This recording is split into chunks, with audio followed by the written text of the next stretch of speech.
Chapter 4. He was late. Very, very late. Allie started tapping her pen against her desk. She'd been waiting in the conference room for the last 30 minutes on a Saturday to boot. Darius Antonov had insisted on meeting her 3 times this week, and the meetings with him were the most annoying events that had ever happened to her at work. The first meeting had been what he called a get-to-know-you meeting. He sat in all his froggy glory at the conference table, watching her with his beady little eyes and asking completely inappropriate, personal questions, like whether or not she was seeing someone. Allie managed to avoid most of what he was asking her, but the fact that he asked in the first place made her extremely irritated. The second meeting, he insisted on taking her through the detailed plans for his project. Again, she'd already gone through them with her father and then with Antonov himself, but as he put it, "I want to make sure that you completely understand my vision for this. I'm putting up a lot of money, so I want to ensure that I'm getting my money's worth." Andre just stood in the corner glaring at her. She knew that look. It was the look he gave her when he wanted her to be cooperative. So she kept her mouth shut and tried not to roll her eyes. Darius Antonov was not someone she would ever have spent time with if she had a choice. His looks weren't the problem. It was the sleazy, smug air that he had about him. He walked into any room like he owned it and anyone in it. He looked at Allie like a cat would look at a can of tuna. Her father was not a lot of help when she went to his office after the second meeting and asked to be taken off the project. "You're imagining things, Alexandra," Andre said. "He's a professional man, and he requested you specifically. I think you should just do your job and stop trying to smear our client's reputation." Allie knew better than to stick around when she'd been so thoroughly dismissed, so she just went back to her office. It was more than irritating. It hurt her deep down. Her father had no problem using her instincts about people when it suited him, but the minute she expressed any kind of feeling that wasn't in line with the great Allie Galkin's plan, all of her feelings would get swept under the rug. It had been that way since she was a kid, and it wasn't just her. He did the same thing to her mother. Any feelings that didn't suit him had always been immediately dismissed. Allie and her mother coped with it in different ways. Allie buried herself in her work. She knew it wouldn't keep her sane in the long run, but it did in the short run, and it helped that she was really good at her work. It made her proud of herself. Truth be told, her mother had retreated into a bottle of wine, the tried and true method of coping of upper-class women married to arrogant and strong-willed men. She checked out of her daughter's life a long time ago, but Allie had long since stopped being resentful of it. Life happened differently to people. Her mother didn't know any better, she knew that now. Allie looked at her watch to check the time. The watch was an antique. It had belonged to her grandfather, and when he died, he insisted that it be passed on to her. She'd worn it every day since. She sighed. It wasn't helping her opinion of Antonov that he was late to a meeting he himself had called. She went through her papers yet again. She'd contacted the contractors, the builders, the permit office, everyone she needed to talk to, so she was ready to get started. She rubbed her temples and looked at the painting on the wall. It was a wolf. Her thoughts went to the Sanguine pack. The whole pack had been really tense. For the past few months, there was talk of renewed tensions between the Sanguine pack and the surrounding packs. Nicholas was not a patient man. He may not have been as crazy as Ivan had been, but he was not the type of person who would back down from a perceived fight, even if no one had actually challenged him. She tried to counsel her father to try to exercise his tempering effect on the man.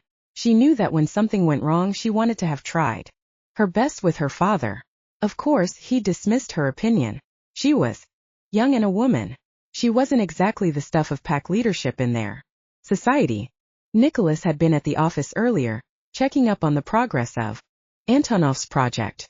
She'd balked at the suggestion of giving anyone, including the Alpha, confidential information about a project at first, but when she got a call from Antonov himself confirming that Nicholas was to be updated on anything he wanted, she gave him a quick rundown. "You certainly seem to be on top of everything here," Nicholas had said. He looked her over in admiration, and she couldn't help letting herself feel happy about the fact that her Alpha approved of her work. "Thank you," she had said. She hoped like hell she wasn't blushing. Talk about unprofessional. You and your father should come to dinner with Darius and me one of these days, Nicholas said. That would be great, she replied. Which wasn't a complete lie, truth be told. As hot-headed as he was, she somehow admired Nicholas. He'd managed to settle a pack that was fractured and conflicted after the death of an alpha who ruled with an iron fist.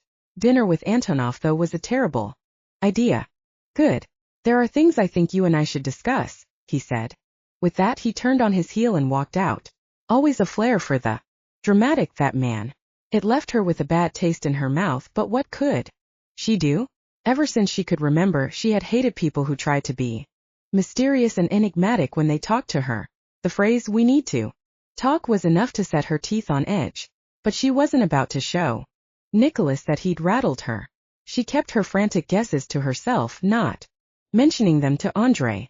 It was 40 minutes after the appointed time that Antonov finally sauntered into the conference room. "Thank you for waiting, Miss Galkin," he said. His voice was the most unpleasant thing she'd ever heard in her life. "Thank you for coming," she replied. The finally was implied. "I'm afraid I got caught up with some of my other businesses," he said. "But now that I'm here, I think you and I should get to work, don't you?" He walked around the conference table to her side and sat down in the chair next to hers. Allie squirmed, trying to put as much distance between them as she could without being rude. "Now why don't you show me the plans for the hotel again?" he said. "I have some ideas about changes that we might need to make." She pulled the plans and the mock-ups out of her folder and spread them out on the table in front of them as best as she could. There wasn't enough room for all of the plans on the table, but Antonov didn't move, not even to avoid their hands touching. Apparently, common courtesy was lost on him. Instead, his lecherous face broke out into a grin that made her blood run cold. She cleared her throat. "I think that you'll find everything you need here," she said. "Please excuse me for a minute." She escaped to the bathroom and washed her hands, the cold water running down. Her hands made her feel a little better, a little cooler than before. There was no reason that she couldn't keep being the consummate professional in there. She prided herself on it. She took a couple of deep breaths. "Don't overreact," she told herself out loud. He hadn't done anything that would indicate any nefarious motives, had he? After all, he was just trying to see the papers she had with her. She turned on her heel and marched back to the conference room. But when she sat down again, she made sure that there was one chair between them just in case. Instinct was a useful thing. "What's the matter?" he said, leering. "I'm not sure at all what you mean," she replied. She wasn't going to give him the satisfaction of knowing that he'd rattled her. She pointed at one of the papers with her pen. "There isn't a lot of room to make improvements now that we've started on the framework. So why don't you tell me what you have in mind?" Now, you mustn't be angry with me for not being here on time," he said. "I don't understand," she replied. This was how he wanted to play it. She'd make him work for it. "I do sincerely apologize for being late and making you wait," he said, putting his hands on his chest in a conciliatory gesture. The man looked like he hadn't done anything in his life sincerely, and Allie shuddered a little. "There's no need to apologize," she replied. "You're a client. It's my job to wait for you." There was a pause, and he gave her another look that made her blood run cold. "I requested that your father take you off all other projects except mine. My request was refused. As your father told me, you are a very valuable asset to him. But you can't blame me for wanting your full attention." "The decision was made at the management level," she replied. He was getting under her skin for some reason, and she hated it. Very few things flapped her in life, and it sure as hell wouldn't be this greasy little man. Then again, there would be hell to pay if Antonov complained to Andre about her attitude. "Let's talk about the changes that you thought of, Mr. Antonov," she said, trying to bring the conversation back to work. "Now, how many times must I tell you that my name is Darius? I do wish you would use it," he said. He had told her that he wanted her to call him by his first name on multiple occasions, most recently the time that he'd asked her if she was seeing anyone, but she couldn't bring herself to do it. She told herself it was because it violated the boundaries between a project manager and her client, but it was really because she didn't want to make Antonov think that she felt comfortable enough with him to call him by his first name. She knew that would lead somewhere terrible with a man like this.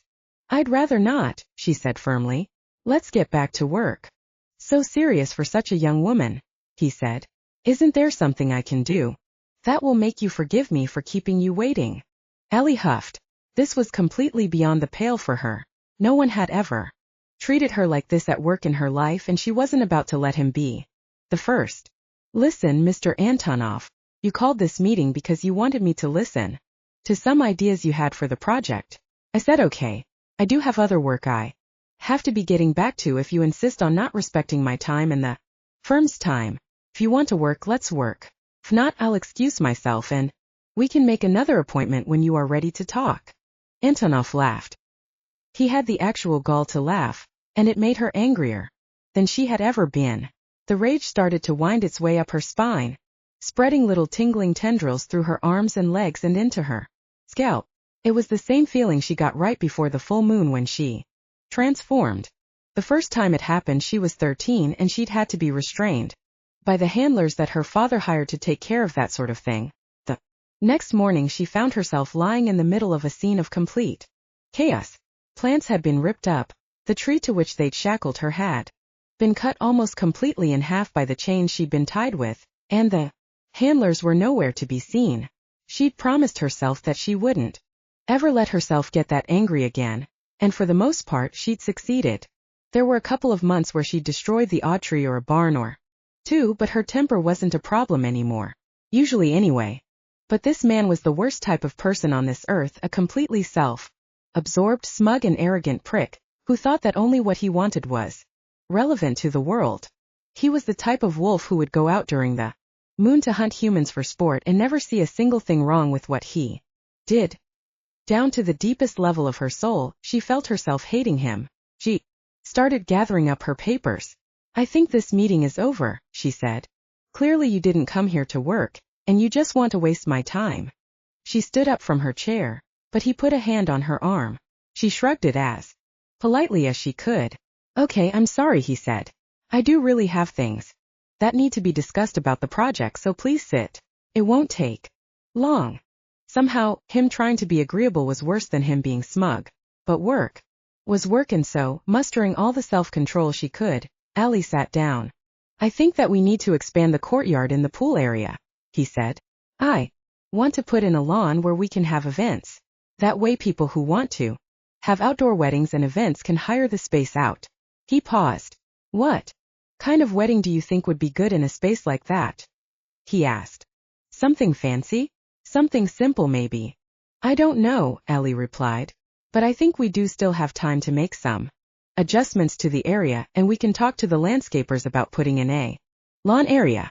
Once I have confirmation from the contractor and the landscaper, I'll let you know, she said. Is there anything else? No, I don't think so, he said. I'll wait. Just one more thing. Think we should include a dedicated honeymoon suite in the rooms, outside of the presidential suite. Okay, we can do that, Allie said. She tried to ignore the leer that was back in his eyes again. I'll bring it up to everyone and let you know what they say. Allie reshuffled some papers, trying to stay calm. There was no way he made her wait for 40 minutes and made her almost lose her cool in order to give her two ideas that could just as easily have been emailed. There was no way. No one could be that dense. Good.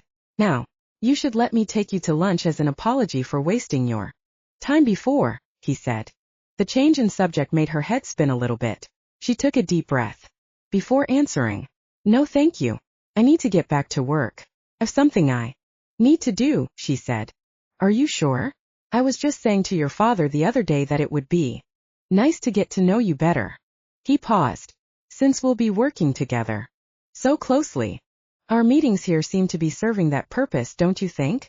She said. There's no reason to make things unprofessional by associating outside of this office. Antonov laughed. Allie suppressed the urge to leap over the chair between them and strangle the man. I suppose you're right. You're a very professional person. It's very admirable. I'm sure it's one of your many admirable qualities. She couldn't stand the sound of his voice anymore. She quickly stood and gathered the papers. I should go. Have a good day, Mr. Antonov, she said. waving at him instead of putting her hand out to shake his. Not the best move. Certainly, but like Ben told her that morning, there was no reason to draw any more attention to herself than she had to. Not before she'd thought through exactly how she would handle the collaboration with Antonov in the future. Walking out of the conference room, she adjusted the papers on her arm to reach for her phone so that she could send Ben a text.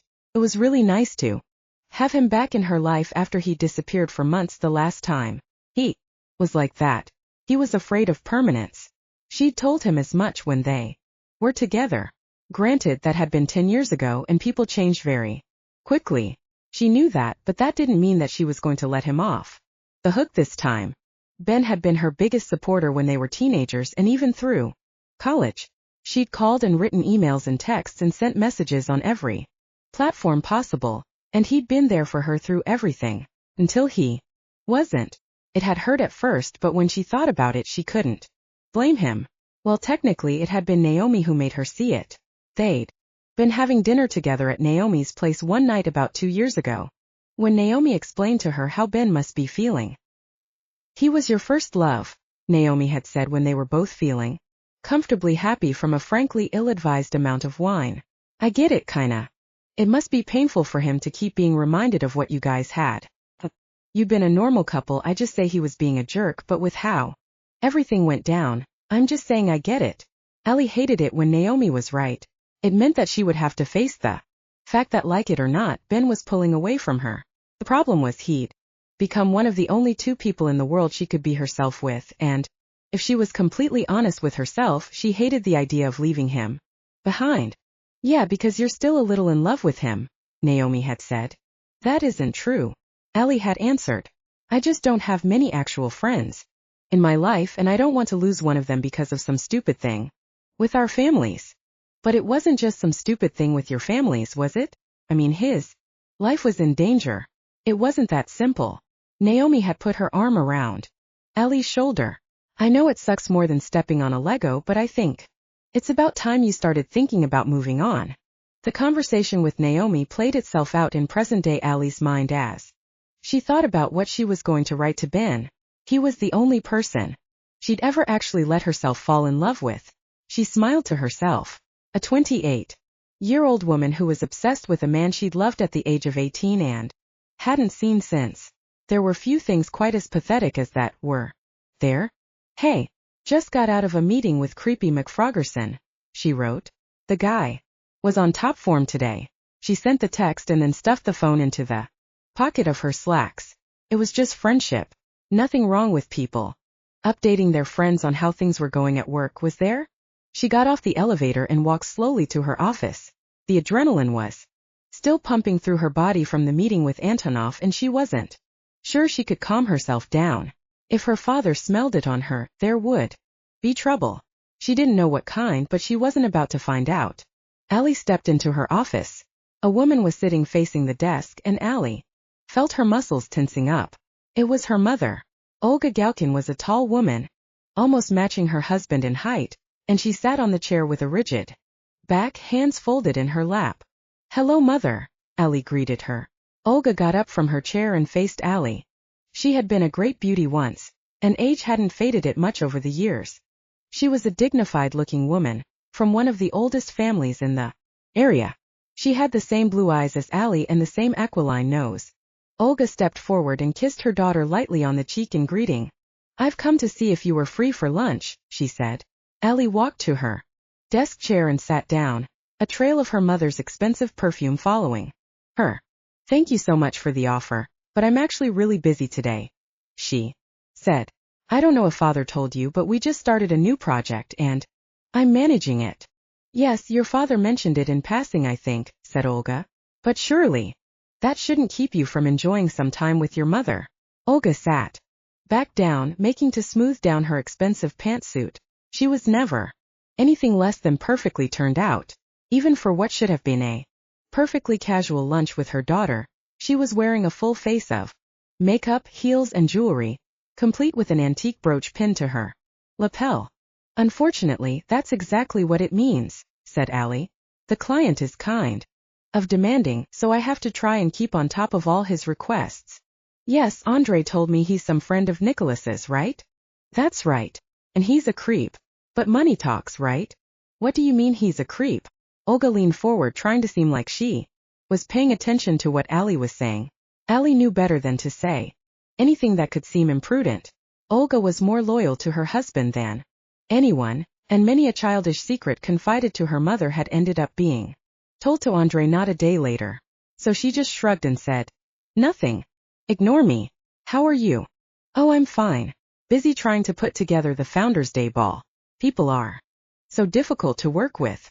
She waved her hand as if to dismiss anyone who could be so bold as to be difficult.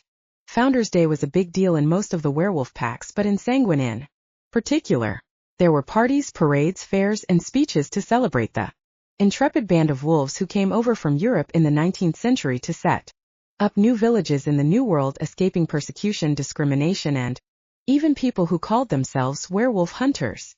That one group of wolves had spawned about a dozen packs that were scattered around the country, some smaller than others, some more powerful than others, but all connected by that one historical thread.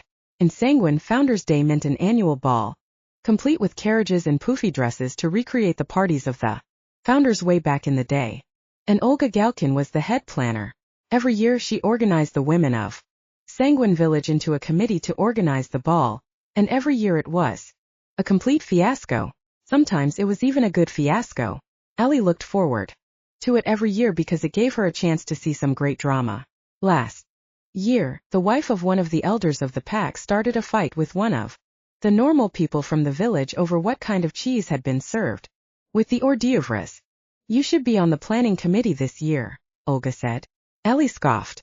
"Mother, you know that I have no time for that kind of thing." "Alexandra, you're not getting any younger.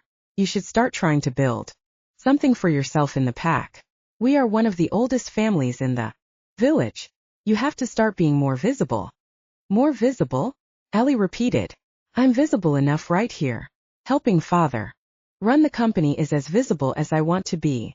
"Alexandra, watch how you speak to me," Olga said. It was Olga's favorite phrase. It had been ever since Allie had been a child, and it irritated her.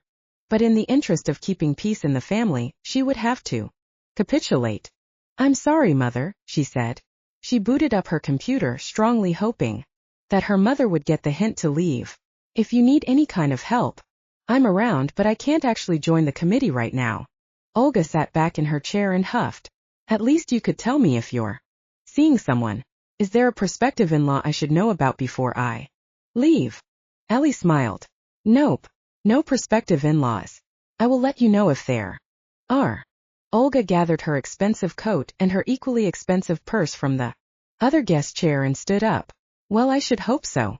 It's about time you started to think about what the future holds for you, Alexandra. You're our only child, remember."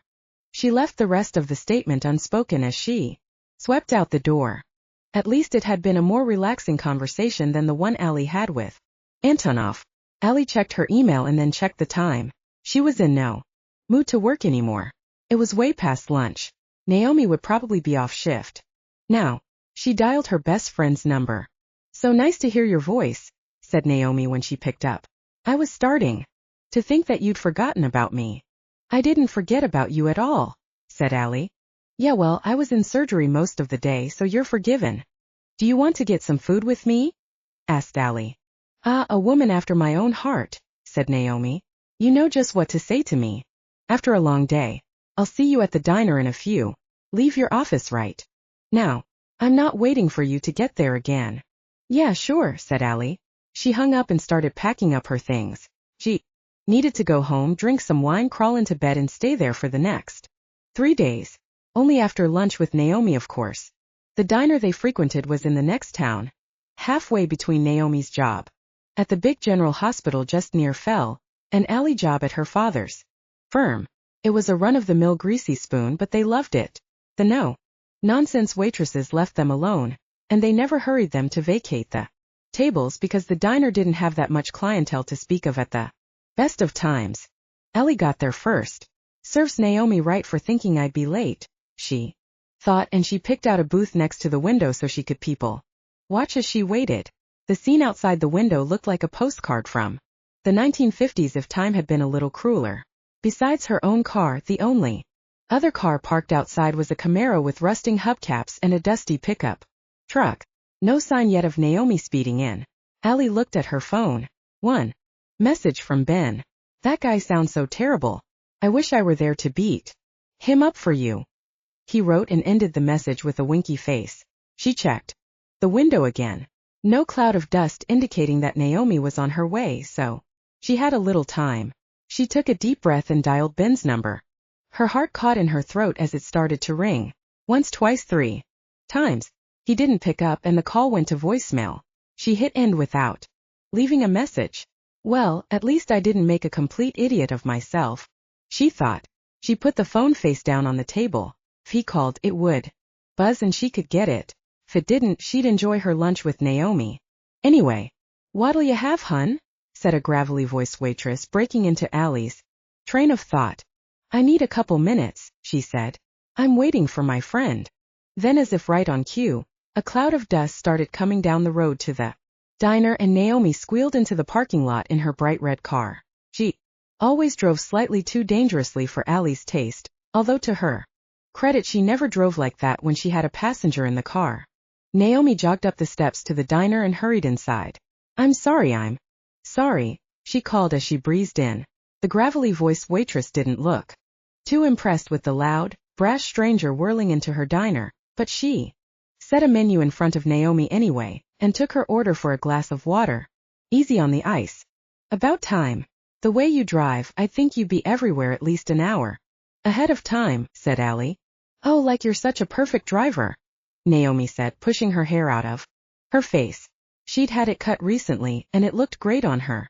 Her hair was flaming red and was cut into a chic pixie cut, so she didn't have to worry about having to tie it back in the hospital, although she'd said that the bangs she'd insisted on did tend to get in her face when she was in a rush or stressed.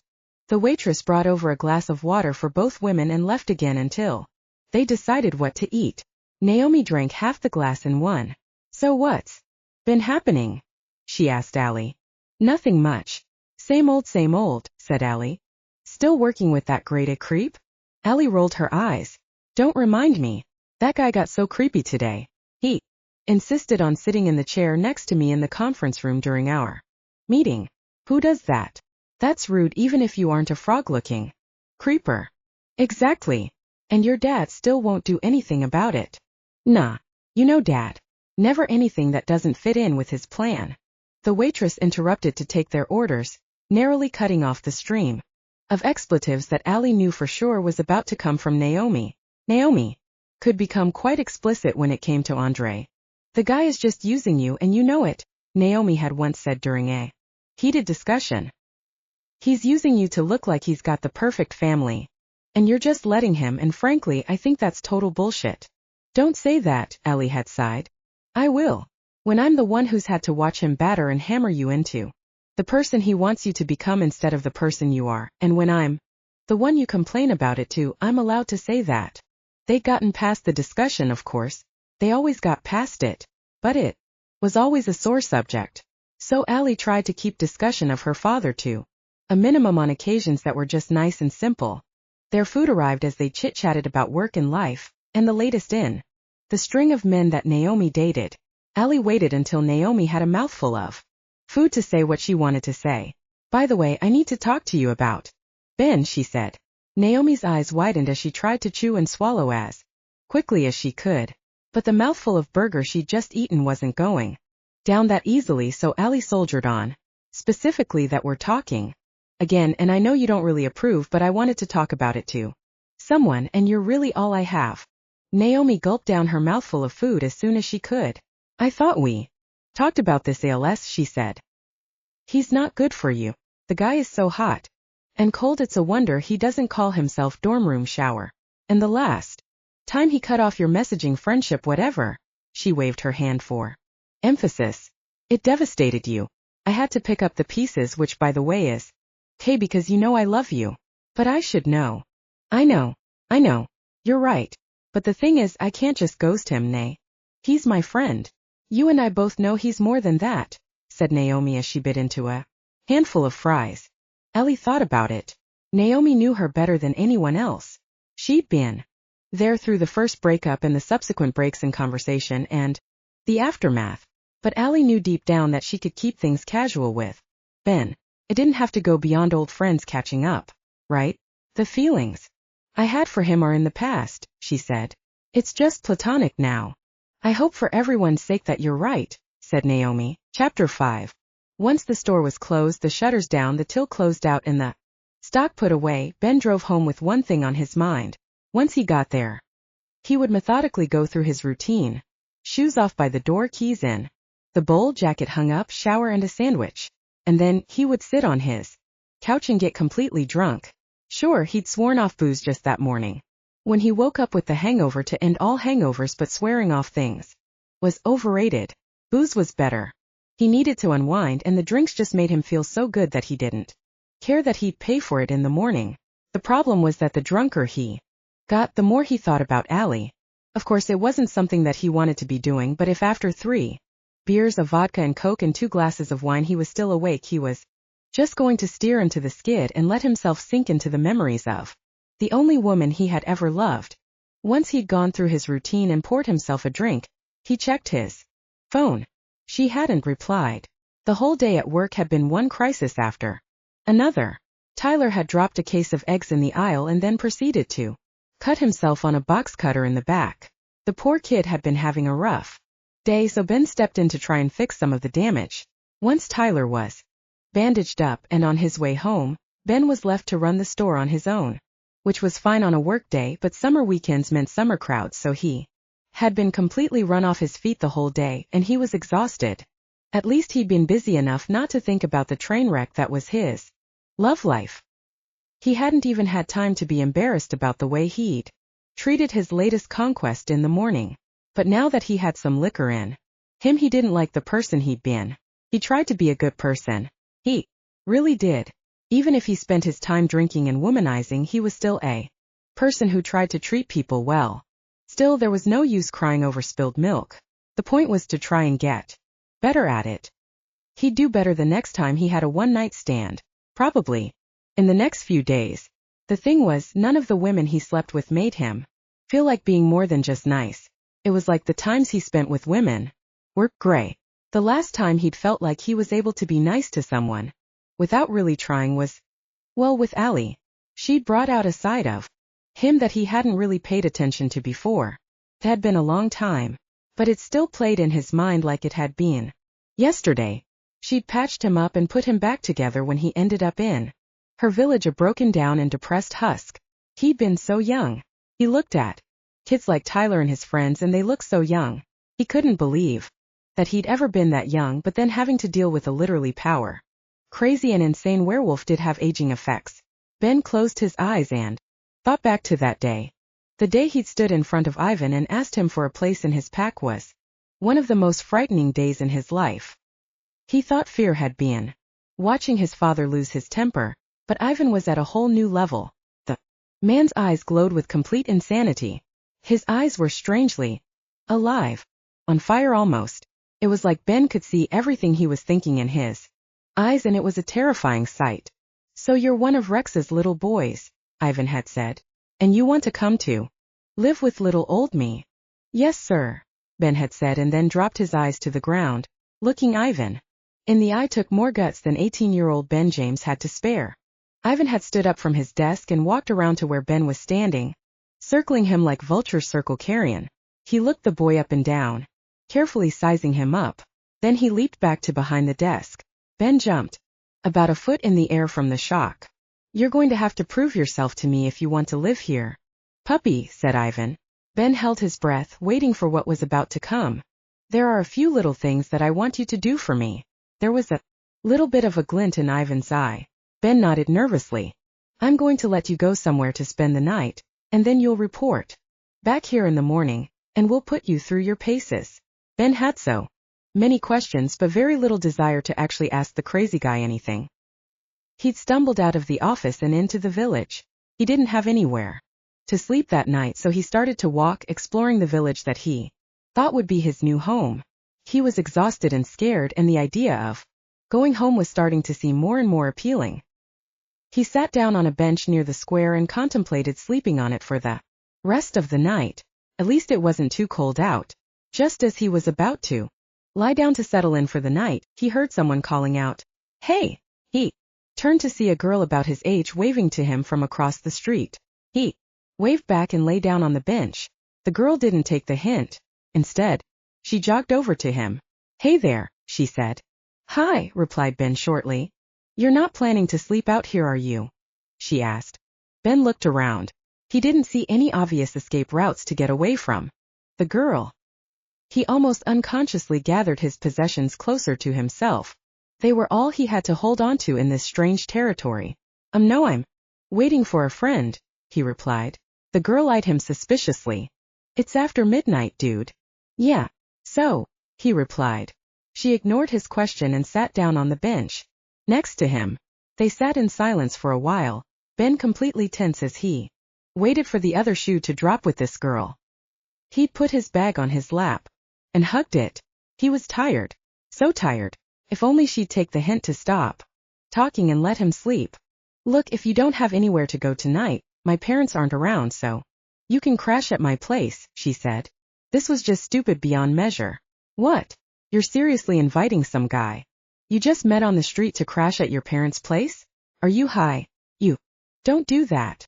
Ben knew he was practically shouting, but it didn't seem to matter. The girl just smiled at him. Her eyes were a little unfocused, and suddenly, Ben understood. She'd been drinking. She stuck her hand out for him to shake. "My name's Allie," she said. He shook her hand begrudgingly. "Ben, are you okay? You look a little out of it." "Oh, don't worry. I'm perfectly in it. I just had a couple of drinks. But I'm good." She sprang up from the bench, outstretched her arms and touched each index finger to her nose. She winked and sprang up on one leg, stretching her other leg to the side like a yogi. Okay, I believe you," Ben exclaimed. He tried not to laugh and encourage this strange girl, but he conceded a smile. "So are you going to come and stay at my place?" she asked. His adrenaline still hadn't calmed down from his encounter with Ivan, so he didn't know if that was clouding his judgment, or if it was the exhaustion. But suddenly he said a word he never thought he'd say. "Yes." "Great." She grabbed his hand and pulled him up from the bench and then yanked him after her. He just had time to grab his bag before she whisked him away. The streets were completely deserted. It was a more strictly laid out village than Fell was. In fact, it was more of a city. The streetlights cast a ghostly orange light on the streets, and Ben couldn't help but feel homesick. The girl led him through the square and down one of the larger streets that branched out from it. At least she wasn't trying to take him down some kind of dark alley or something. "I've never seen you here before," she said as they walked. "Yeah, I'm kind of new in town." "Oh, cool. We don't have a lot of visitors. Are you here visiting people?" No. He wasn't about to tell her any more than that. It might have been a hangover from interpack politics, but trusting someone from Sanguine was not that high on his list of things to do. She must finally have got the hint, because she stopped talking about it. They just walked across town together in companionable silence. Apparently, being quiet didn't make her any less friendly. Now, sitting on his couch 10 years older than that confused and terrified young man, Ben marveled at the chance Allie had taken. She'd told him more than once that she had better instincts than most people, but it always amazed him that she'd known a random guy wouldn't hurt her enough to let him stay at her house. That night had been life-changing and frightening and everything all at once. He smiled at the memory of Allie, fresh-faced and beautiful, reaching out to him that day. They'd become fast friends. More. They'd had so many plans. They were going to run away, be together somewhere her father couldn't find them, start their own family together. A lot had happened in those 3 months. Ben looked at his phone. It was already 3 in the morning. He must have been lost in thought for a lot longer than he realized. He stumbled to the kitchen and downed 2 glasses of water. He had to go to Felicity's birthday party tomorrow, and he couldn't show up looking like he'd spent the night in a dumpster. He steadied himself on the edge of the kitchen counter. It was probably best to drink another glass of water, he thought as he shook a couple of Tylenol into his palm. Something about Alan's demeanor had been off before. Ben wondered if it had Something to do with what his father said about the unrest on the outskirts of town. If something was happening out there, it could mean the start of new issues with the Sanguine Pack. He'd heard snippets of rumors about the new alpha of the Sanguine Pack. Apparently the guy was a lot more level-headed than Ivan had been, but there was something aggressive about that pack. In one of his less PC moments during Ben's childhood, Ron had told his wife, "It's all that Russian blood. They're no good up there." Dolores has shushed him, cutting her eyes at Ben doing his homework at the kitchen table. Still, it echoed the opinion that many of the people in Fell had about the Sanguine Wolves, that they couldn't be trusted. Ivan hadn't done anything to help the stereotype anyway. Everyone had breathed a sigh of relief when he'd died, had hoped that the new alpha might actually cobble together whatever was left of the old peace between the two packs. Ben swayed where he stood. Now was not the time to be thinking about pack politics. His stomach was rolling and so was the room around him, and he leaned on every hard surface he could reach as he made his way upstairs to bed. As he dropped onto the bed, he at least remembered to grab his phone from his back pocket. Allie hadn't written back yet, but he managed to fumble his way to the texts. He frowned as he tried to focus on the keyboard. The letters were really small and the screen was so bright, but he was a grown-up and he knew how to use a keyboard. He typed, "Good night, ALS. Sweet dreams," hit send, and finally let his heavy eyes close. The next morning, Ben woke up to a face full of sunlight streaming in through the window. He screwed his eyes up even tighter as if he could make his eyelids any more opaque, but it didn't work. Luckily, he'd hydrated the night before, so the pain wasn't as bad this time as it could have been. He could still function at least. He rolled out of bed and dragged himself into the shower. Today was Felicity's party, and he didn't want to turn up looking like an alcoholic. He still had to do some administrative work at the store before he went to the party, so he shook himself out of his haze, grabbed his keys and headed out. His phone clutched tightly in his hand. Allie'd written back early in the morning, with a series of laughing emojis, and the message, "How much have you had to drink tonight?" I managed to puzzle it out, but it took a while. She was right. The effort he'd used to write her goodnight message had been in vain. In the end it had ended up looking like an alphabet soup. "Sorry about that," he typed back. "I just thought I should say goodnight at that exact moment. I couldn't make myself wait to talk to you." The day thankfully went by pretty quickly. He left the store at 1 in the afternoon so that he'd have time to freshen up a little, drive up to the Blake Manor and make it to the party in time. The drive up there was picturesque. The trees and flowers were in full bloom, covered with the dark healthy green of midsummer. He drove up the huge compound that the Blakes had lived in since they came to America. He'd been here a couple of times, once when he was a kid and once when he was making a delivery from the store. But even if he hadn't, everyone in Fell knew where the Blakes lived. They were a village institution. The house itself was surrounded by a huge fence, and trees lined the drive up to the parking area by the house. There were streamers and balloons hanging by the door, and Ben smiled to himself. Probably Evie's handiwork. Once he'd parked the car, he pulled out the gift he'd bought for Felicity. It was just a scarf from one of the shops in the city. It said it was an artisan shop, whatever that meant, but it was a pretty color and thick enough to be useful in the ridiculously cold winters they had up here. A sign taped to the front door said "Party in the back," with an arrow pointing at the gate leading to the backyard, so Ben went around. Now this was definitely a party. There were people hanging out on the grass, kids running around the lawn with toys, and even a couple of people soaking their legs in the pool. The grill was going, and there was a long table with one of the fanciest spreads Ben had ever seen laid out by the patio. Rex was the first to notice his arrival. He was standing by the grill wearing a chef's hat that made him look a little comical, although Ben would never have told him that. He waved Ben over with a pair of barbecue tongs. "Hey, man," he said. "I'm glad you made it." Ben suddenly found himself feeling a little shy. "Thanks for having me," he replied. "I got Felicity a gift." He held up the gift back like an awkward teenager. "Oh, you didn't have to do that. But she'll be thrilled," said Rex. He turned and whistled over his shoulder. "Hey, hottie. Someone's here to see you." Felicity walked out of the house through the open French doors, rolling her eyes hard at her husband. "We have company, don't whistle," she said. She sat the platter of ready-to-grill burgers on the table, and turned to Ben. "Hey," she greeted. She had such a warm and welcoming smile. She was one of the few people who hadn't been judgmental of him when he came back. "Thanks for coming," she said. "Thanks for having me." Ben handed her the gift bag. "You didn't have to do this, Ben. Thank you so much." "That's exactly what I said, but I'm just the husband, what do I know?" said Rex, winking at his wife. "Oh, hush," Felicity scolded. She jerked her head in the direction of the house and held her hand out for the barbecue tongs. Rex handed the tongs to his wife and then placed the hat ceremoniously on her head.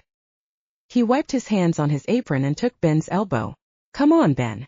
I want to talk to you about something," he said. He led Ben into the house and into the study. Ben hadn't been this far into the manor before. It was expensively appointed and immaculately clean. Bookshelves lined two of the walls with Evie's drawings displayed proudly on the wall behind the desk. "Have a seat," said Rex as he closed the door behind him.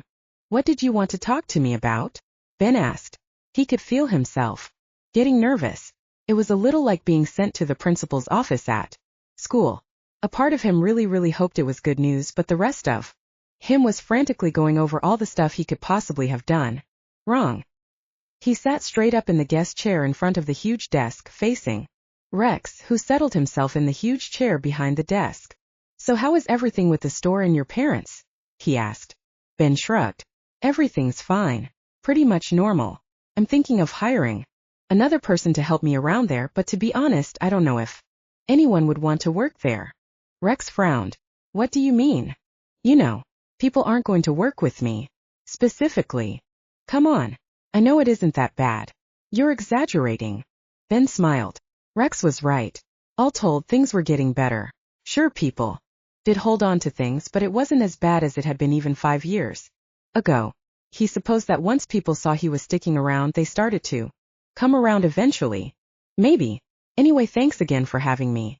You guys have a beautiful home," he said. Now it was Rex's turn to blush a little. All thanks to Felicity. "And by the way, before I forget, Evie said she had something to tell you when you got here, so make sure you find her." The two men sat in silence, Ben trying to avoid looking Rex in the eye too much. It was a little silly, especially in this day and age, but every wolf had an instinctive respect for their alpha. Looking them in the eye too long was almost unthinkable, even though the definition of too long differed between people. "Okay then, I'll get right to it," Rex said. He leaned back in the desk chair. "I want you to start taking some more responsibility in the pack." Ben didn't really know what to say and stared at Rex. "I'm going to be frank with you, Ben. There's something brewing with the Sanguine pack. Some of my people are telling me that their new alpha is making noises about breaking the truce, and I need someone with a good head to help me," Rex explained. "And quite frankly, I need someone young enough to be able to think a little more flexibly than the elders can." Ben still didn't know what to say. It didn't really make sense to him. He'd run away, he'd betrayed the pack, and then he'd had the gall to come back and try to be part of the community again. What would Rex want with him? "Ben, do you maybe want to say something?" said Rex. Ben spoke. "I'm sorry. I guess I was just surprised. I just don't think that I'd be the best person to help you with something like that." Rex smiled. "Why not?" "Well, after the thing that happened 10 years ago, interrupted Rex. "Yeah, but still, no one has forgotten it, have they? And if I did start working with you on," Ben waved his hand. He didn't know the word to use.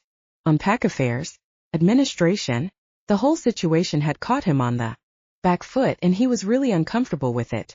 "Listen, Ben," said Rex. "Honesty, right? You know the workings of their pack better than anyone else in Fell. Diplomacy can only get us so far. We need someone who can give us an insight into how they think. You're our best chance." Ben shuffled his feet, feeling uncomfortable. But on some level, what Rex was saying made sense. It made sense to have someone on the Fell side who had an idea of what the Sanguine Wolves were actually like outside of formal summits and truces and whatever else it was pack leadership did when they negotiated. On the other hand, what kind of information could he give them? It had been so long since he'd actually spoken to someone in the Sanguine pack. He and Allie never actually talked about anything to do with their individual packs. What good could he do? Look, I know it may not make sense to you right now, so if you have questions, I'll try to explain, said Rex. But I do need you to help me. What exactly do you want me to do? Ben asked. Did you make any friends when you were with the Sanguine Pack?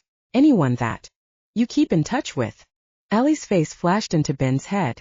Not really. I only made friends with a couple of people. Ivan kind of kept me hopping. Is there anyone you can get in touch with now? Pretend like you want to check in on your old friends, something like that. Something didn't feel right about the way Rex was talking. I'm sorry, Rex, but I think you might have to explain a little more. I'm getting lost again. Rex smiled. Look, politics among our kind aren't what they used to be. People have no respect anymore. We know Nicholas Vedinin wants to make a bid for more land around here, but we need more information, and we think you're the person to get it for us. You want me to spy for you? It's not spying exactly, said Rex.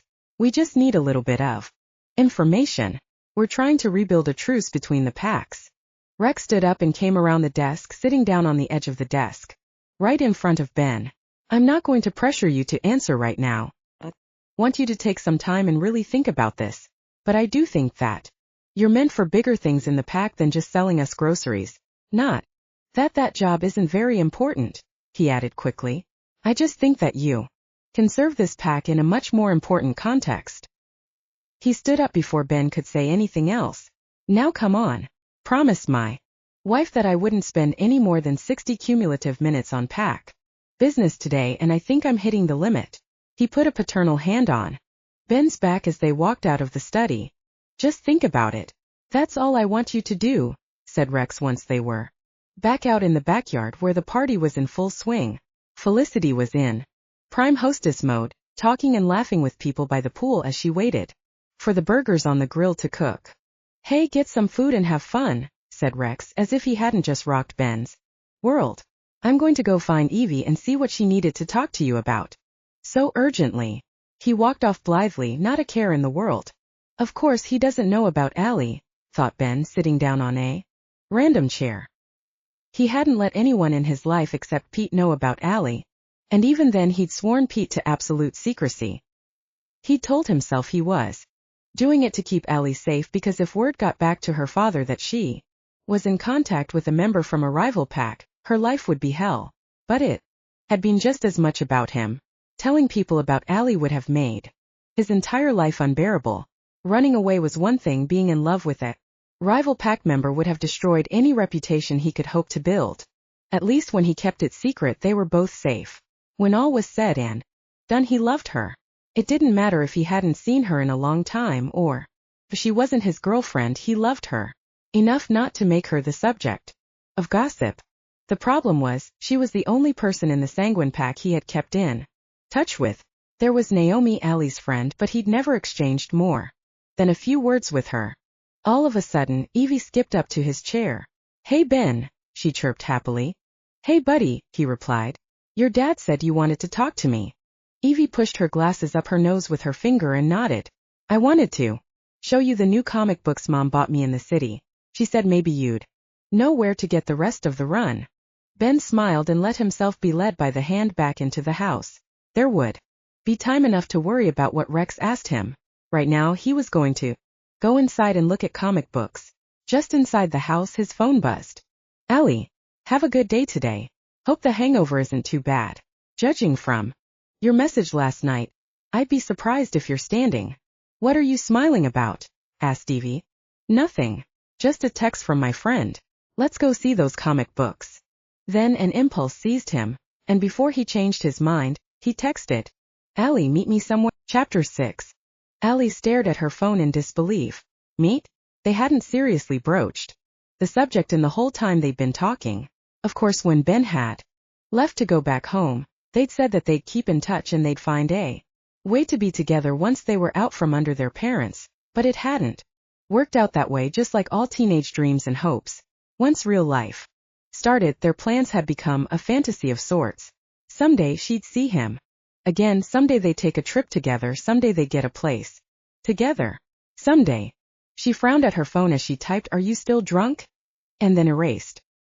Somehow it didn't seem nice, so she put her phone down instead. She was completely honest with herself, she had to admit it was a nice thought. In the way you'd think about taking a trip to a country that you've never been before. Strictly fantasy, but a nice escape in your head. Ben was her foreign trip. She thought about him sometimes when she was snowed under paperwork in her office, trying to get through all of it before midnight. She'd think about what her life might be like if she had taken a chance back then, if she'd left at some point during college to be with him. Maybe they'd be married by now, living on a little farm somewhere quiet in the country, where people wouldn't hear them during the full moon. No pack would take in a couple who'd run away from the two biggest packs on the East Coast, so they'd be on their own out there. That wouldn't be too bad. There really wasn't time to think about this now, though. Sundays were an important day in the Galkin household. In the name of family togetherness, Allie would make the trek over to her parents' house for dinner and spend the last bit of her weekend steeped in awkward conversation, white wine, catered food, and stuffy traditionalism. It was definitely not her favorite thing to do in the world, but it was the price to be paid for maintaining some distance. During the rest of the week, she snuggled down into her blanket on the couch. Sundays were supposed to be for relaxing and reading and drinking half a bottle of wine on the couch, not interrupting all that good stuff to go to a house where the two main residents only barely controlled their thinly veiled contempt for each other. Money makes for strange bedfellows, she thought. Her parents were both from old money, the marriage a strategic alliance between old families intended to strengthen their assets. It had never been a love match, and her parents were never shy about making that fact known. Having Allie had been just another part of the plan. She quickly looked at her watch. There were only a couple of hours left before she had to leave. She let out a full body groan. The couch was practically poofy warm cloud, and the thought of having to get up made her irrationally upset, but she forced herself to anyway. Passing her mother's withering inspection would be the key to getting through dinner with minimal fallout. Hair, makeup, wardrobe were all picked apart under Olga's expert and watchful eyes. Thinking about what was awaiting her caused a deep dread in her stomach. Of course, it wasn't that she didn't love her mother, it was that she was not in the mood to be nitpicked to death in a sterile house while Andre and Olga got progressively drunker in that genteel way that rich people liked. And then the night would end in the way it always did. Olga would excuse herself and stumble upstairs to bed before her husband. Andre would stay downstairs and start talking business to an uninterested Allie, and then finally she'd make up an excuse to leave, probably that it was getting late to drive, and she'd see herself out while she heaved a sigh of relief at another successful Sunday dinner finished. Sunday dinner never helped her mood on Monday morning, but at least it was nothing that a few cups of coffee wouldn't be able to solve.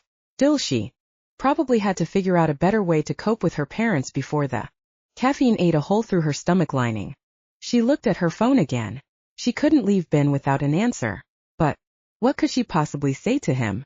Even though all the original barriers to their relationship were gone, being with Ben would still look bad, and that wasn't something she could ignore, especially not with her career at the firm hanging in the balance.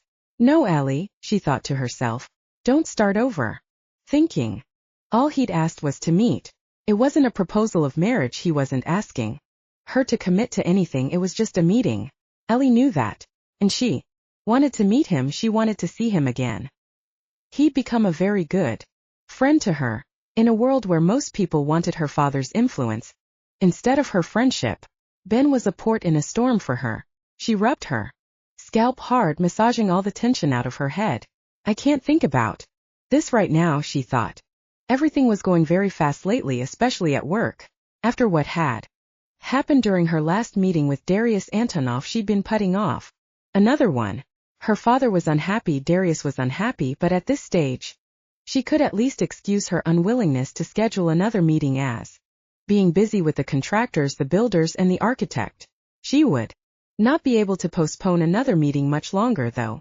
Andre seemed to think of Darius as the firm's most important client, even though his project wasn't the biggest one that they were handling. The whole thing was strange and off-putting. Her father wanted her to be at the beck and call of a single client, which took away time that she could have been using to bring new business to the firm. She tried to talk to him about it, tried to tell him that being assigned to one client only was going to really impact her career, but her father was not to be swayed. She'd gone to see him in his office after he started ignoring the emails she sent him. At the end of the day, Alexandra, I am your boss. You will do as you are told, he told her. Andre was a domineering man when he wanted to be. He utilized his height to full advantage to disarm the quivering underlings sent to his office to deliver messages or to be dressed down by the big boss. He hadn't turned that aspect of his personality on his daughter very often, but when he had, Allie found herself turning from a capable, intelligent executive to a 13-year-old version of herself wilting under her father's ire. She was angry with herself for it every single time. She was better than that. But the man had programmed her to turn into a child every time he was angry, and that made her even angrier. A shower and change later, she was in her car speeding towards the house. She took the scenic route so she could have some time to think. Getting through a Galkin dinner usually took all the emotional energy she had saved up, so the drive up was her chance to think through anything on her mind. The Galkin house was the second biggest in the village, next to Nikolai's manor. She'd never really thought of it as home, even though she'd grown up there. Her mother had carefully decorated it over the past few decades with curated antiques and high-end furniture. There was not an untidy inch in the place, including Allie's childhood playroom. Even the grounds were impeccable. Trees, grass, and plants were arranged in the yard in a carefully arranged pattern, each of the plants suitable for whatever season was currently rocking the village. Allie took a few deep breaths as she drove, feeling the cool mountain air filling her lungs. She couldn't let everything that was happening around her rattle her. Giving her parents an inch would lead to her losing a mile. She finally pulled into the driveway. The sun was still in the sky, and even in the bright summer twilight, the house was lit up like a Christmas tree. There were more cars in the drive than she'd expected, other than her father's sensible but expensive black sedan, and her mother's more ostentatious white Land Rover. There was a long black town car parked in front of the house. She'd never seen it before. God, she whispered to herself. Her mother must have invited one of her society cronies to dinner for some reason, probably to underscore the point she'd made about Allie getting involved in village life. Allie sat in the car for a few moments to collect her thoughts. There was more effort involved in trying to keep up appearances in front of strangers than in front of her parents, and she really needed some mental energy saved up for the last time she'd had to mingle with the high-ranking people in the pack. At a party, she'd gone home and polished off half a bottle of wine before going to sleep for the next 12 hours. Okay, Alexandra. Showtime, she whispered to herself. She took the bottle of wine she'd brought for dinner and marched purposefully up to the front door. Her father answered the door. Alexandra, it's good to see you, he said as he welcomed her in. She smiled as she walked in and shook his outstretched hand. The Galkins were not the type to kiss each other hello. She handed him the bottle of wine, and he frowned as he inspected the label. Where's Mother? She asked. She's in the living room. We have some guests joining us for dinner, Andre said. She'd been right. We're having guests, she said. Yes. I apologize for not telling you in advance, but it was a last-minute arrangement. Allie frowned as she took her coat off and hung it on the rack. Her father was not the type to apologize for not including people in his plans, especially not his own daughter.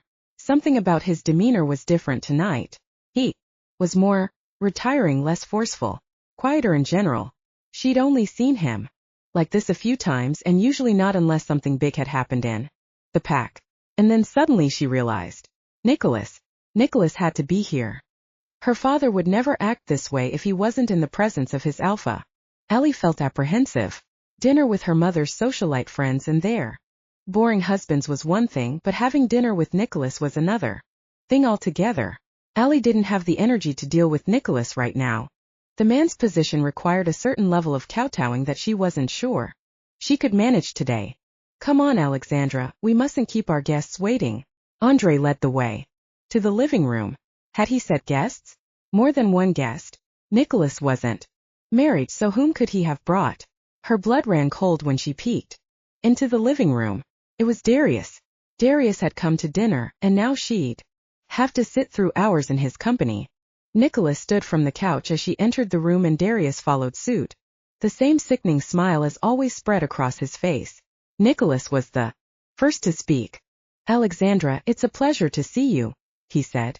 He shook her hand firmly. I'm glad we finally get to spend some time together.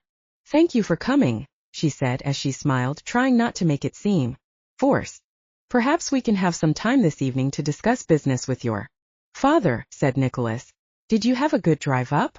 Yes, I did, she replied. Thank you. She was feeling a little shocked.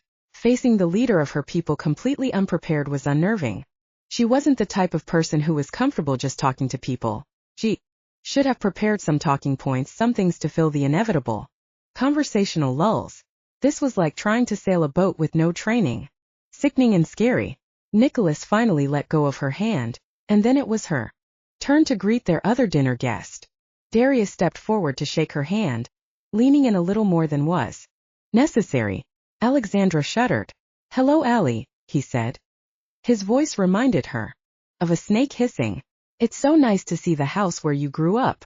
She smiled tightly, but she didn't say anything. Her father noticed the tension. Alexandra, why don't you have a drink? He said.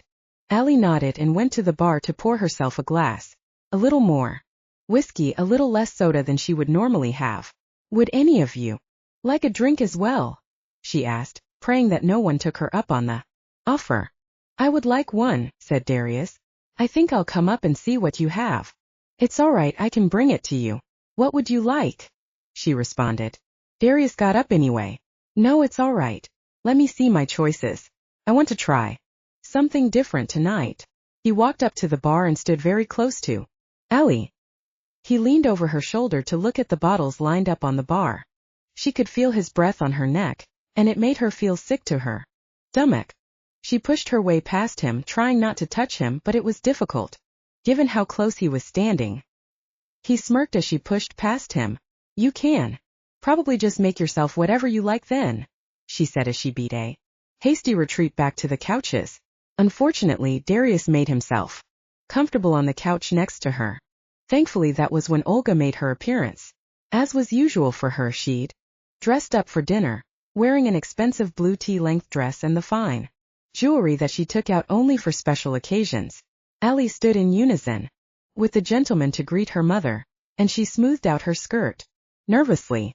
She was wearing a conservative dress, a little longer than her mother's, with a high neckline and 3/4 sleeves, and she'd put a little more effort than usual into her hair and makeup, but the moment of inspection was always nerve-wracking. Alexandra, dear, hello? She cooed in a perfect hostess voice. She kissed her daughter on both cheeks, only barely skimming her skin. You had a good drive up, I hope. Olga was nothing if not a proper lady. She could play the part to perfection. And if that meant not picking her daughter's appearance apart in front of company, she was okay with that. She patted Allie on the shoulder and looked around at the assembled company. Gentlemen, please have a seat, she said. I'm so sorry I had to excuse myself, but it's so hard getting good help these days. I had to go supervise. Her voice trilled off into a laugh. Can I make you a drink, Mother? Allie asked. Olga patted her on the arm and pushed her shoulder gently to make her sit down. Don't worry about it, dear, she said. I can make one myself. You sit and talk business with our guests. Oh, now, said Nicholas. We don't intend to spend the entire night on shop talk. Please sit down and tell us how the plans for the Founders' Day ball are coming along. Always the consummate professional Nicholas was. Allie admired his ability to fake an interest in the inanities of everyday people. Allie zoned out. She knew how the Founders' Day ball was coming along. Like every year, Olga would complain that the committee she was heading was no good, that she couldn't find any good help, and blah blah blah. Allie focused on figuring out how she was going to deal with the work nightmare that had now invaded her personal life. Darius was the last person she had expected to see tonight. Her fingers itched a little. She desperately wanted to text Ben to tell him what a stupid sitcom-wise situation she'd found herself in, and tell him that she wanted to meet him, and that she wanted him to tell her how to get out of this situation. At least Ben would listen to her before jumping straight into telling her to cut her father out. Naomi would badger her about sticking up for herself and telling her father where to go. That kind of militant friendship had a place, and she loved Naomi, but Ben was the more measured of the two. The conversation was stilted and awkward. Even as Allie tried to squirm away from him, Darius edged closer to her. Nicholas was talking now about rebuilding The Alpha Manor in the village, updating the design from the Soviet fortress. Theme Ivan and his father had favored. But even though Allie was really interested in talking about design, architecture and timeframes being around, Darius was setting off every mental alarm she had. The hairs on her arms stood on end and her skin felt raw like she was in the middle of a shift to her wolf state. She hated feeling like this, but she didn't have a choice. Ruining this party would mean worse things for her than quietly sitting through it would. So she tried to silence her inner alarm bells, and smile and nod in all the right places of the conversation as Darius laughed loudly next to her at Nicholas's jokes. Finally, Olga stood up and said, "Dinner is served, everyone." She waved them all into the dining room, cracking little jokes and laughing at all the right times as they went. "You'll be sitting next to me at dinner, right?" asked Darius. He placed his hand in the small of Allie's back as they walked. She quickened her steps to get away from him and pray that her mother had fixed the seating chart the way she usually did. Olga would surely put Darius next to Nicholas to give him someone to talk to. Allie wasn't about to talk to him any more than she needed. Darius caught up to her. "You haven't said 2 words to me tonight," he crooned. "I hope that'll change soon." "Yes, I'm sure it will," she replied. Her shoulders were up around her ears from the tension, and she had visions of her beautiful couch sitting at home, waiting for her. Soon, she thought. Soon. Thankfully, Olga had arranged the table so that Nicholas was to Andrei's right, at the head of the table, and Darius was to his left, sitting next to Olga herself. Allie was sitting next to Nicholas. Not the most ideal situation, but it would have to do. "So how is everything going at work, Alexandra?" asked Olga once everyone was sat and served. "Everything is fine, thanks," Allie replied. "All our projects are going really well. Alexandra is one of the company's best employees," said Darius, leering over his entree. "Andre, you don't actually know how valuable your daughter is, especially on my project." "Yes, Alexandra is one of my top employees," replied Andre. Allie tried to clamp down on the annoyance of being spoken about like she wasn't in the room. "Thank you all," she said. "That's really nice of you to say." "And how is Darius' project coming along?" asked Nicholas. "It's going really well," Allie replied. Darius dove in before she could add anything else. "Thanks to Allie, it's going extremely well. Even the expansion is coming along nicely," he said. "Thank you for the compliment, but I really would prefer to be called Alexandra," Allie replied. It was a petty thing to say, she knew that, but hearing her nickname coming from his mouth was enough to make her hit the roof from anger. She let it. She chewed the piece of steak in her mouth harder than she needed to. Just a few more hours and then she could go home, sit on her couch and completely ignore everything about this train wreck of an evening. Andre glared at her from the head of the table, but Allie pretended that she didn't see him. She drained the last of the wine from her glass and ignored him. It was his fault she was in this position to begin with, wasn't it? "What expansions are you thinking of making?" Olga asked, turning her hostess smile onto her guests. "Well, there are just some redesigns I wanted to do to the courtyard to make it a little more spacious.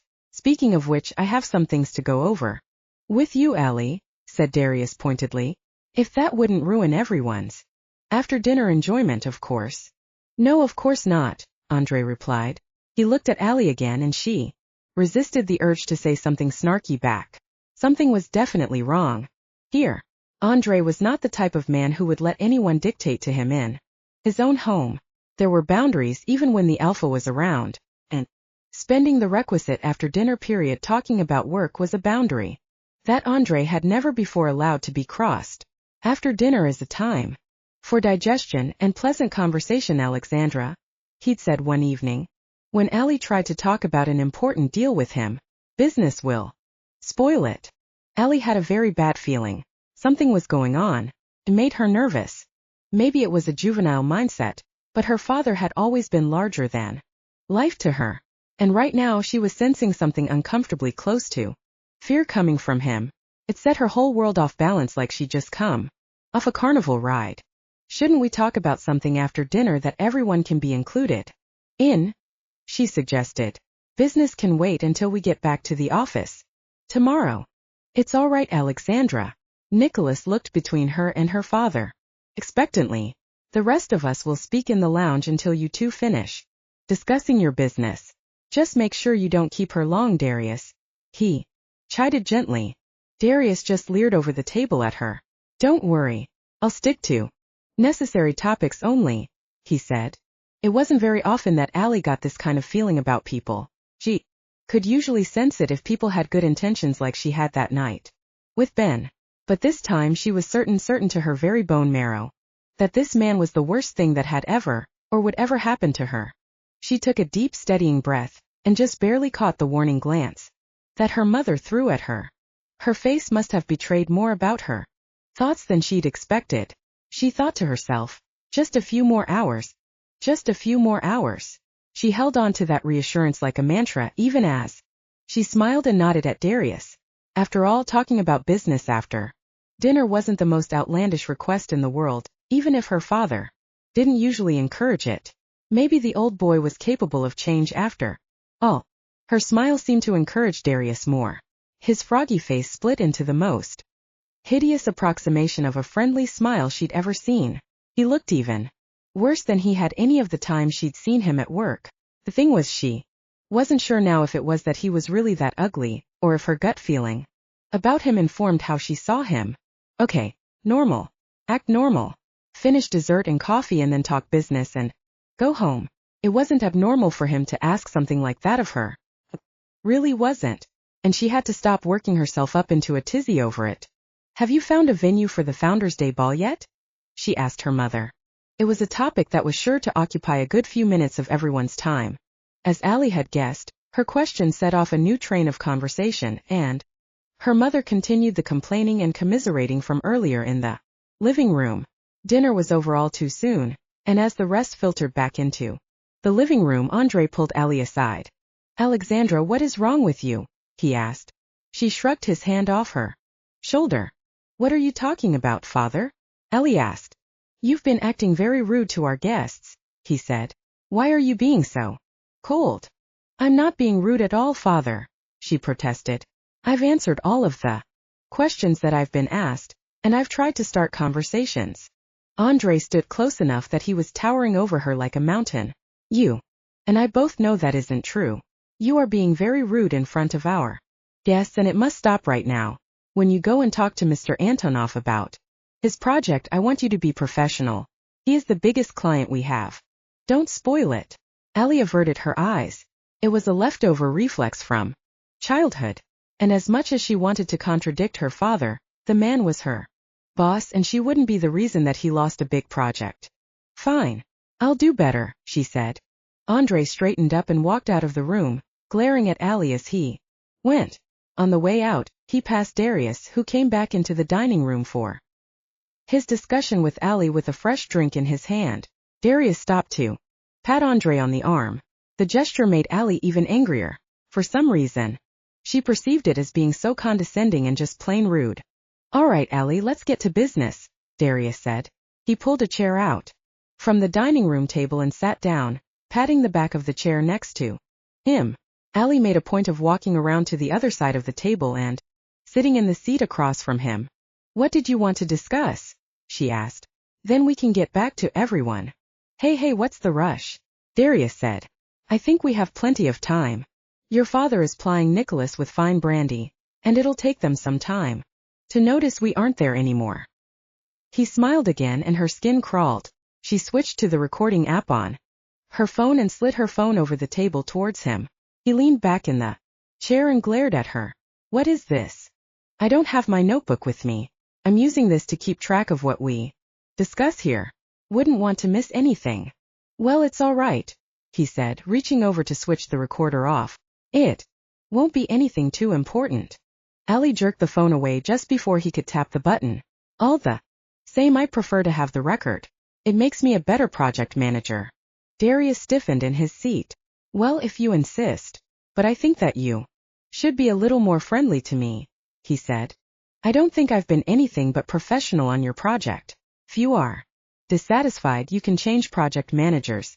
I don't mind. He laughed. He had the gall to actually laugh.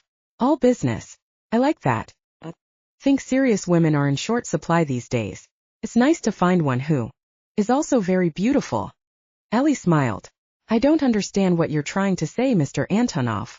Nothing, he said with the same slimy smile. I just thought that maybe you and I could be friends. I just thought maybe we didn't need to be so antagonistic. Allie smiled at him again. People like him were used to having people bend to their will as soon as they snapped their fingers. This man was used to having women fall all over him for a little taste of his millions. She wasn't going to give him the satisfaction of breaking her composure. Not in a million years. Mr. Antonov, I'm sorry, but it seems as though you don't want to discuss anything about your project. In that case, I have to excuse myself. I have an early morning tomorrow. She got up and walked purposefully out of the room, making sure not to make eye contact with him. It was a fine line. No eye contact, but still seemed powerful. Darius stayed seated as she walked out, still with that smug look on his face. Allie strode into the living room where her parents were sitting with Nicholas. The men stood as she entered. Are you finished already? Asked Nicholas. Yes. Turns out it was something that we need to be at the office for. She gestured for them to sit back down. I think I'll head home, she said. She wasn't talking to anyone in particular, but her mother was the first to respond. Are you feeling all right, dear? She asked. Always the concerned mother, especially in front of company. Yes, I feel fine. I just have a long drive and an early start in the morning, she replied. She kissed Olga on the cheek, patted Andre on the shoulder, then picked up her bag and her coat from the rack and headed to her car. It was like walking out of a sauna. It was like the weight of everything lifted from her chest. She sat in her car for a minute, trying to gather herself. The adrenaline was pumping through her veins. Something about the air between the three men was electric. It wasn't right. She didn't have a clue what exactly it was, but she didn't like it. Men like that wouldn't exhibit that level of tension unless something big was in the air. Speculation would get her nowhere though, so she put a pin in the thought. But strangely she felt powerful. Darius had been trying to get under her skin all night. She hadn't let him. It was a feeling she didn't get unless it was during the shift, during the full moon, when all her instincts and senses felt sharp as razor blades, and she liked it. Her human side really liked it. She reached for her phone. Let's do it, she typed. She wasn't going to put her life on hold for her family anymore. If Andre was willing to subject her to Darius, she'd let herself have a little fun. Plus she missed Ben. It would be really good to see him.